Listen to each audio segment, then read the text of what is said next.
Kelly Gephardt from Happy Tales Veterinary Emergency Clinic is here answering your pet-related questions. All right, this person says they've got a 7-month-old German Shepherd, and any food it eats, it can't keep down. And they've been to the doctor, so they're wondering maybe what else should they try, or what should they be asking the vet to look at maybe?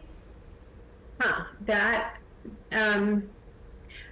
is a difficult one to answer because there are lots of variables, like how long has he not been holding food down? What has changed in his environment? I don't know if they've done blood work, x-rays, fecal exam, maybe abdominal ultrasound. If he can't keep anything down, it makes me concerned about a possible intestinal foreign body. So he definitely needs a full workup, but it's hard to answer that question without knowing all that information. So follow up with your vet for further information, because not eating and not being able to keep anything down is potentially life-threatening. So I would definitely get that checked out as soon as possible. How to get rid of fleas? I've tried everything and nothing works. Oh, there's so many good products out there, especially products that last for 1 month or 3 months. They're pills you can, little pills you can do once a month or every 3 months that take care of fleas, ticks, heartworm.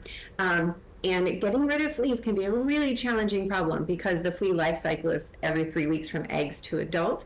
So you really have to take care of the environmental issue as well, and even get an exterminator involved. Once fleas get into the house, it can be very challenging to get rid of it. And I always recommend getting an exterminator involved because they can put things down like insect growth regulators that will actually stop the cycle. And making sure all of the pets in the household are on appropriate flea preventatives. Those are some of the first steps. So environmental control and making sure everybody in the household's on proper flea preventatives, and that'll get you going. Okay, gotcha. This person, going back to the hotter months of the year, what about thermal burns occurring for black cats, the ones who like to sleep in the sun? Should they be worried about black cats? Right, like black cats and such, and black cats and dogs. It's totally possible if they don't self-regulate, they could get thermal burns, but hopefully they're going to say, oh, that hurts, and they're going to move out of the way. So, but if they are geriatric or have trouble moving, and they can't actually get out of the way fast enough, yeah, they could definitely suffer some thermal burns on that black, through the black hair. But hopefully they'll get up and move on their own. How would we know if my dog, their black cat, has a thermal burn? It's probably going to feel pretty bad. You might start to see them not wanting to eat, not wanting to move, not wanting to be touched. And sometimes you can start to see some changes in the hair, but they're going to tell you that they're hurting because those burns hurt a lot. Okay. Please have the vet talk about the importance of pets and dental hygiene. Oh, it is so important, and I'm glad somebody brought that up. Usually February is dental month, so you can talk to your regular vet about getting dental care and dental cleanings at a lower price in February. That's typically the month of discounted dental care.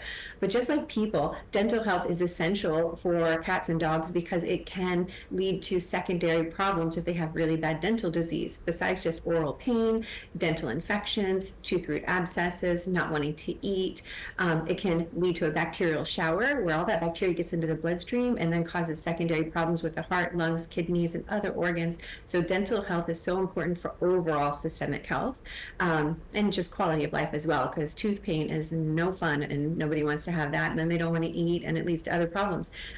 We've had patients who have had dental issues and then they get their, back when I was in general practice, we would remove the teeth causing the pain, and they act like puppies and kittens again. So it really does affect their quality of life.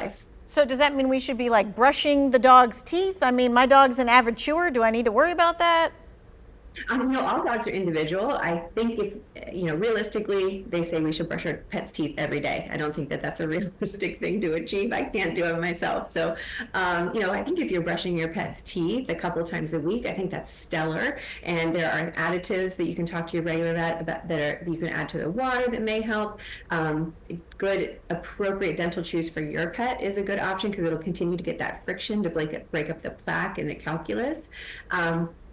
And I forget the other thing I was going to say. There's also dental diet, which can have more crunchy effect and break up the plaque and the calculus. So those are all really good things to keep in mind, and making sure that you're having your pet checked every year so your vet can look at those teeth. Gotcha. Okay. All right. We're going to be talking about what to do about copperhead snakes and also Lyme disease and what happens if your dog eats grass. We're going to be answering those questions and more when we come back in our last segment.